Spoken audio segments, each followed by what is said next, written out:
നോക്ക്, ആ കട്ടിലടിയില്. എല്ലാം എന്നെ പോലെ പേടിച്ച് മാറുന്നെങ്കിലും ആമിക്ക വലിയ ഹീറോയി അകത്തേക്ക് നടന്ന് ഇതിന് പേടിയില്ലേ. കട്ടിലടിയിൽ നിന്ന് വലിച്ചുകൊണ്ട് വന്ന മുതലേ കണ്ട് നമ്മൾ വീണ്ടും ഞെട്ടി. അപ്പൊ കള്ളനല്ലല്ലേ ഇവിടെ ഇതിനടിയിലിരിക്കുന്നേ? ഞാൻ എല്ലാരെയും നോക്കി വീണ്ടും വിളിച്ചു കാണിച്ചു. ഷോ, എനിക്ക് തന്നെ നോക്കിയാൽ മതിയായിരുന്നു. നീ എന്തിനാണ് ഇതിനകത്ത് കയറി? അത് എല്ലാരും കൂടി നീ എന്നെ ചോദ്യം ചെയ്യുന്ന കണ്ടോ പേടിച്ച് കയറിയതാ. ഓഹോ, കണ്ടു അല്ലേ? എന്നിട്ട് ഇവിടെ വന്ന് ഓളെ ജീവൻ രക്ഷിച്ചു. ഇവള് പറഞ്ഞേക്ക് സത്യാണോ? പടച്ചോനെ, ഇവിടെയാണല്ലോ എന്റെ തല്ലിന്റെ എണ്ണം വരുന്നത്. ഇവളാണെങ്കിൽ ഒറ്റുകാരിയാ. ഞാൻ കണ്ണു പിടിച്ച് അവൾ ചതിക്കൊന്ന പോലെ നോക്കി. ഹാവും, ഞാൻ നെഞ്ചിൽ കഴിച്ച് ശ്വാസം വലിച്ചു വിട്ടു. ഇനി അവരെ പാടായി. നിനക്ക് എന്നാ പിന്നെ അത് അന്നേ പറഞ്ഞുകൂടായിരുന്നു? വെറുതെ അവരെ വീട്ടുകളാക്കി. അത് പേടിച്ചിട്ടാ. ആദ്യമൊക്കെ ഇവളെ കണ്ടു പഠിക്കണം. പേടിയെന്ന് പറയുന്ന ഒന്നേ ഇല്ല. ബാപ്പച്ച അവസരം കിട്ടിയപ്പോ നമ്മളെ താങ്ങിയല്ലേ. പേടിയില്ലെന്ന് ആരാ പറഞ്ഞാവോ? ഇപ്പൊ തന്നെ പേടിച്ച് മുള്ളിമേല നിൽക്കുന്നത്. അതിന് പേടി തോന്നാൻ ആദ്യം വേണ്ടത് ബുദ്ധിയാ. അത് പിന്നെ ഇവൾക്ക് ഇല്ലല്ലോ. അപ്പൊ പിന്നെ എന്ത് പേടി? ഓമിക്കോ, നിങ്ങൾക്ക് ഞാൻ വെച്ചിട്ടുണ്ട്. ആരെ തോണ്ടിയിട്ടാലും വേണ്ടില്ല, ഒരു തല്ല് ഞാൻ വാങ്ങിത്തരും. എന്താ മോനെ എൻ്റെ അഭിപ്രായം? ഇവളിങ്ങനൊന്നും മനസ്സിലിട്ട് നടക്കുന്നെന്ന് ഞങ്ങൾ അറിഞ്ഞില്ല. മൂത്താപ്പൻ ഒപ്പിക്കാൻ നോക്കി ചോദിച്ചതും ഞാനും അമ്മയെ ആകാംക്ഷ വെറുതെ അങ്ങനെ നോക്കി നിന്നു. ഇവന് വേണ്ടെന്ന് പറഞ്ഞാൽ ആ ചാൻസ് ഉണ്ടല്ലോ. ഇങ്ങനെ ഒരാൾ ജീവൻ തന്ന് സ്നേഹിക്കാൻ നിൽക്കുമ്പോൾ ആരാത് കണ്ടില്ലെന്നടിക്കുന്നത്? ഞാൻ തിരിച്ചു പോകുന്നതിന് മുമ്പേ ഒരു പെണ്ണ് കിട്ടാൻ തന്നെയാണ് ഉമ്മച്ചി ഉപ്പച്ചിയും പറയുന്നത്.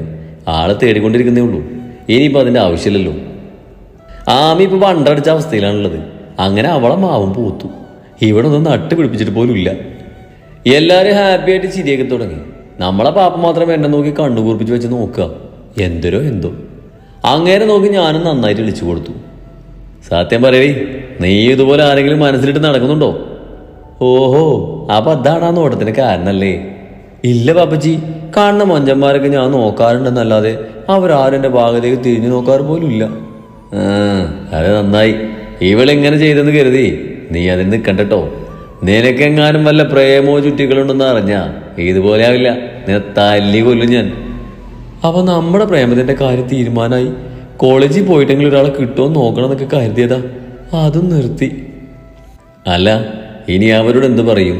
നമ്മളെ കാണാതിരിക്കുമ്പോ അവർ വിളിക്കില്ലേ മോനെ? അത് ഞാൻ വിളിച്ചു പറയാം പാപ്പച്ചി. നിന്നെ നീ ആവശ്യമില്ലെന്ന്. ആമിക്ക് എന്നെ ഇപ്പൊ കൊല്ലുന്ന പോലെ നോക്കി. അബദ്ധായോ പറഞ്ഞത്? ഡേ, വേണ്ടാത്ത സ്ഥലത്ത് കയറി സംസാരിക്കരുത്, കേട്ടല്ലോ? നീ ആരാ നിന്റെ വിചാരം? നീയല്ലേ? ഓനിക്കിപ്പോ അറിയാത്തതാ കുഴപ്പം. ഞാൻ തന്നെ അവനെ വിളിച്ച് നേരിൽ പറയാം, അവന് മനസ്സിലാവും. ഓ, അപ്പൊ പുള്ളി ആളായി. എന്തൊക്കെയായിരുന്നു അന്ന്? ഇത് മുടക്കാൻ നമ്പർ എടുക്കാൻ വേണ്ടി ഞാൻ പാപ്പച്ചോട് പേര് ഇനിഷ്യലി ചോദിച്ചതാ. അപ്പൊ എല്ലാരും കൂടി എന്നെ ഓടിച്ചു. ഇപ്പൊ ഇതിന്റെ വല്ല ആവശ്യം ഉണ്ടായിരുന്നെന്നാ? അന്ന് നിനക്ക് നമ്പർ കിട്ടിയിരുന്നെങ്കിൽ എന്ത് പറയാനായിരുന്നു മോളെ പ്ലാന്? അല്ലേലും ഇതൊക്കെ അറിയാനേ ആമികൾക്ക് പ്രത്യേക താല്പര്യമാണ്. അത് നീ പോയി കേട്ടാൻ വേറെ ആളെ നോക്ക്. നിനക്കൊരു കാലത്ത് പെണ്ണ് കിട്ടാതെ മൂക്കിൽ പല്ല് വിളിച്ച് വരും എന്നൊക്കെ പറയും. പിന്നെ അത് പറയാൻ പാടില്ല. ഞാൻ നിർത്തി എല്ലാവരെയും നോക്കി വിളിച്ചു. നല്ല ബെസ്റ്റ് ഡയലോഗ്. അന്നെങ്ങാനും വിളിച്ചിരുന്നെങ്കിലേ ഇപ്പൊ നീ അകത്ത് കിടന്നേനെ. അകത്തോ? ആ, ജയിലില്. പുള്ളി സ്ഥലം SI. പടച്ചോനെ, അവനാണ് ഞാൻ ചാളിയൊക്കെ തെറിപ്പിച്ച് വിട്ടത്. അയ്യോ, അതെപ്പോ? 2 മാസമായി കാണും. എന്താത് കേട്ടപ്പോ നിനക്കൊരു ഷോക്ക് കിട്ടിയതുപോലെ? ഒരിക്കലും പുള്ളി ബൈക്കിൽ പോകുമ്പോ ഞങ്ങളെ മേലെ ചാളി തെറിപ്പിച്ചു.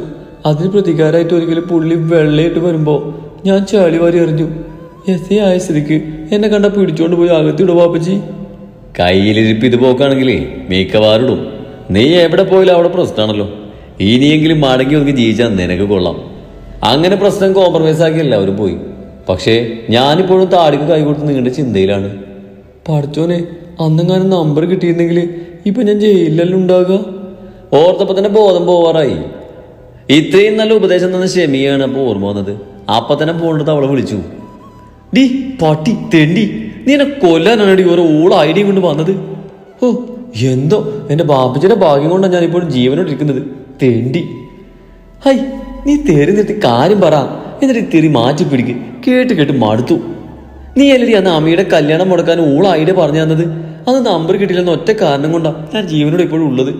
അല്ലെങ്കിൽ എന്നെ ചളി അറിഞ്ഞ് ചെക്ക കൊന്നേനെ. എന്തിന്? നിന്നെ കൊന്ന കുറ്റത്തിന്. ഈ പട്ടി അവൻ SI ആണെന്ന് ഇന്ന് അറിഞ്ഞത്. ഇനി ആരോടെങ്കിലും കളിക്കുമ്പോൾ സൂക്ഷിച്ച് കളിക്കുന്നതാ എനിക്ക് നിനക്ക് നല്ലത്. ഈ ചെളിവെള്ളത്തിൽ മുങ്ങി കുടിച്ചാലും ഞാനില്ലേ ഒന്നിനും. അന്ന് നീയല്ലേ ചെളിയെടുത്ത് അങ്ങനെ എറിയാൻ എന്നോട് പറഞ്ഞത് പോലും. എന്നിട്ട് ഇപ്പൊ പറയുന്നത് കേട്ടോ. അതൊരു വിധം തീർന്നു. ഇനി മുന്നിൽ ചെല്ലാൻ നോക്കിയാൽ മതി. പിന്നെ അമ്മയുടെ കാര്യം സെറ്റായിടി. പക്ഷെ എന്നോട് ആരെയും പ്രേമിക്കാൻ പാടില്ലെന്ന് പറഞ്ഞത്. അതിന് നിന്നാര് പ്രേമിക്കാൻ? ഓ, അപ്പൊ നിന്നെയോ? ആള് ക്യൂ നിൽക്കല്ലേ? എനിക്ക് നിനക്ക് അതിനുള്ള യോഗല്ലേ മോളെ.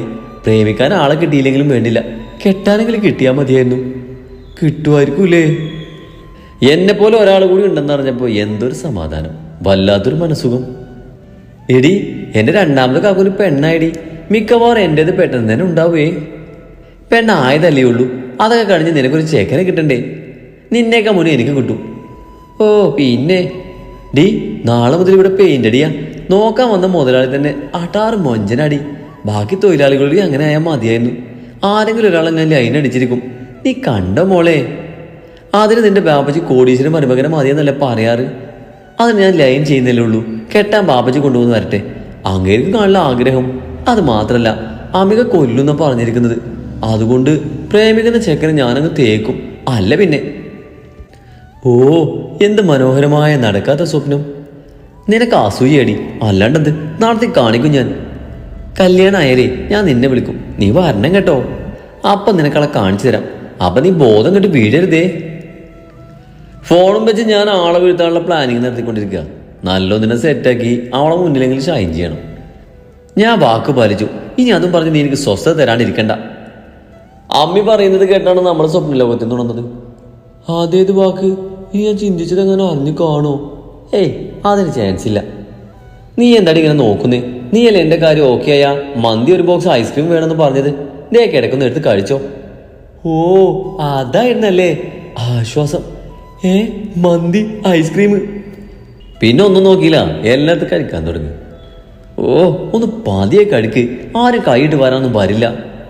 ഞാനവിടെ നോക്കിപ്പോ എഴുപ്പിച്ചോണ്ട് വീണ്ടും കഴിക്കാൻ തുടങ്ങി. എവിടുന്നാടി ഇത്? എന്താ ടേസ്റ്റ്? ഇത് ഈ അടുത്ത ഹോട്ടലിൽ നിന്നാ. ഓർഡർ ചെയ്തപ്പോൾ തന്നെ കൊണ്ടുവന്ന് തന്നു. അടുത്താണല്ലേ, ഇടയ്ക്കിടയ്ക്ക് വാങ്ങി തന്നാ മതിട്ടോ. ഓ, എന്റെ ആവശ്യം കഴിഞ്ഞു. ഇനി നീ വേറെ ആളെ നോക്ക്. അയ്യോ, നൗഫിക വിളിക്കുന്നടി. അതിന് ഞാനെന്ത് വേണം? എന്റെ ആവശ്യം കഴിഞ്ഞല്ലോ അല്ലേ. എടുത്ത് പോയി സംസാരിക്കാൻ നോക്ക്. ആളല്ലെങ്കിൽ ഇനി അതും പറഞ്ഞ് നിന്നെ വേണ്ടെന്ന് വെക്കും. അത് കേട്ടതും അവള് ഫോണെടുത്ത് മുങ്ങി. ഇപ്പൊ എന്നെ ആർക്കും വേണ്ട. ഈ കോളിംഗ് ഒക്കെ എന്നെ കൊണ്ടല്ലെന്ന് ബോധമില്ലാത്ത ജന്തു. മുന്നിൽ പിന്നെ ഐസ്ക്രീം ഉള്ളതുകൊണ്ട് ഒളിഞ്ഞു കേക്കലൊക്കെ മാറ്റി വെച്ചു. അതിനൊക്കെ ടൈം ഉണ്ടല്ലോ. ഇത് പിന്നെ കിട്ടില്ലേ. ഈ സമയം മജുവിന്റെ കടയിൽ. എന്താ മോനെ ഈ നേരത്ത്? ഉപ്പച്ചി ചോദിക്കുന്നത് കേട്ട് ഞാൻ അമിയൊന്ന് നോക്കി. സീക്രറ്റ് ആവും. ഒരു ബോക്സ് ഐസ്ക്രീം ഉണ്ട് ഉപ്പച്ചി. ഇന്നൊരു കോംപ്രമൈസ് ഉണ്ട്.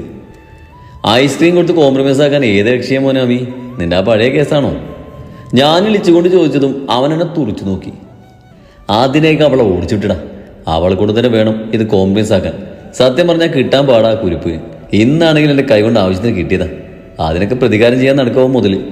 ഏത് വഴിക്കാ ഊഹിക്കാൻ പോലും പറ്റില്ല. അതുകൊണ്ട് തൽക്കാലത്ത് കൊടുത്ത് സോപ്പിട്ട് നിർത്താമെന്ന് കരുതി. വെറുതെ എന്തിനാ തടി കേടാക്കുന്നേ? അയ്യേ, ആ ഇത്തിരി പോന്ന ഞാനുല്ലേ നിനക്ക് പേടിയോ?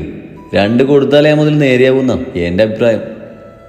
ഈവൻ അങ്ങനെ പലതും പറയും മോനെ. ആ കുട്ടി ഒരു പാവാ. ഇത്തിരി വികൃതി കയ്യിലുണ്ടെന്നല്ലാതെ വേറെ കുഴപ്പമൊന്നുമില്ല. നിങ്ങൾക്ക് സമ്മതാണെങ്കിലേ ആ കൊച്ചിനതേ ഇവനെ കൊണ്ട് കെട്ടിക്കാൻ പോലും എനിക്ക് സമ്മതാട്ടോ. അത് കേട്ടത് ഞാനാകെ വിയർത്തുകൊണ്ട് അമ്മയെ നോക്കി. ഉപ്പച്ചി, നിങ്ങൾ ആവശ്യമില്ലാതൊന്നും ചിന്തിക്കല്ലേ. വഴിയെ പോയ പേപ്പട്ടി എടുത്ത് ആരെങ്കിലും തലയിൽ വെക്കൂ. അമ്മി, നീ അന്ന് കാര്യം കേട്ടോ. അങ്ങേർക്ക് അറിയാത്തോണ്ടാ അവള്. എനിക്ക് കുറച്ച് ദിവസം കൊണ്ട് അവളെ നല്ലോണം ബൈഹാട്ടായതാ. എന്തുകൊണ്ടും അവളറിയാവുന്ന ഒരാൾ മതിയെന്ന എൻ്റെ ആഗ്രഹം. അല്ലെങ്കിൽ പിറ്റേന്ന് അവള് വീട്ടിലാവും, അതുറപ്പാ. ഉപ്പച്ചിക്ക് സമ്മതമായ സ്ഥിതിക്ക് നീ നല്ലോണം ആലോചിച്ച് നോക്കിട്ടോ. ആജോ അവനൊന്ന് തുറച്ചു നോക്കി പല്ലിഞ്ഞരിച്ചു. അതിനെങ്ങാനും കെട്ടിയാലേ ജീവിതം മുഴുവനും തല്ലുകൂടെ മാത്രം നേരം കാണും. മോനെ അമി, നീ എനിക്കിട്ടുണ്ടാക്കാൻ നോക്കല്ലേ. അതിനെങ്ങാനും പോകുന്ന വഴി കണ്ടെത്താൻ അന്നത്തെ ജീവിതം പോക്ക. പിന്നെ കേട്ടിട്ട് അല്ല അമി, നിന്റെ കുഞ്ഞിപ്പാക്ക് ആ പീസ് ഒന്നേ ഉള്ളൂ. പുള്ളി ആയ കാലത്ത് വിദേശത്തായിരുന്നു. അതാ ഒന്നിൽ നിന്നത്. പിന്നെ വലിയൊരു വീടും എല്ലാ സൗകര്യവും ഒപ്പം പാവം പിടിച്ചൊരു കുഞ്ഞിമ്മയും. അവൾ ആരെയും പേടിക്കാതെ ഇഷ്ടത്തിന് വളർന്നു. അതെങ്ങനെ എവിടെയും തോറ്റു കൊടുക്കില്ല. ആരെങ്കിലും വലുത് ചെയ്താൽ ആൾ പ്രതികാരം ചെയ്യാതെ മടങ്ങി അയക്കില്ല. അതാ മെയിൻ പോയിന്റ്. അത് നിന്നേക്കാൻ നല്ലോണം എനിക്കറിയാം. കുറെ വാങ്ങിക്കൂട്ടിയതാണേ. ആ ഒന്നിലൊക്കെ എന്തായാലും നന്നായി. വേറൊന്നും കൂടെ ഉണ്ടായിരുന്നെങ്കിലേ അയാളിപ്പോൾ കുത്തുവാടെടുത്തേനെ. കയ്യിലിരിപ്പ് കൊണ്ട് ഇന്ന് വയറുറച്ച് കിട്ടിയെങ്കിലും അതൊരു നല്ല കാര്യത്തിന് വേണ്ടിയായിട്ടൊരു ചെറിയ സങ്കടം. ആളിതിൽ ഹാപ്പിയാ. അതാ ഐസ്ക്രീം തന്നെ കൊടുക്കാന്ന് വെച്ചത്. ഓ നടക്കട്ടെ, അകത്ത് പോകുമ്പോഴേ ഒന്ന് സൂക്ഷിച്ചൊക്കെ കയറിയാൽ മതിയേ. പണി ഏത് വഴിക്ക് വരുമെന്ന് പറയാനാവില്ല. അവൻ പോയ വഴിയെ നോക്കി പറഞ്ഞ് തിരിഞ്ഞതും തുറച്ചു നോക്കുന്ന ഉപ്പച്ചിയാണ് കണ്ടത്. എന്തൊപ്പച്ചി ഇങ്ങനെ നോക്കുന്നേ?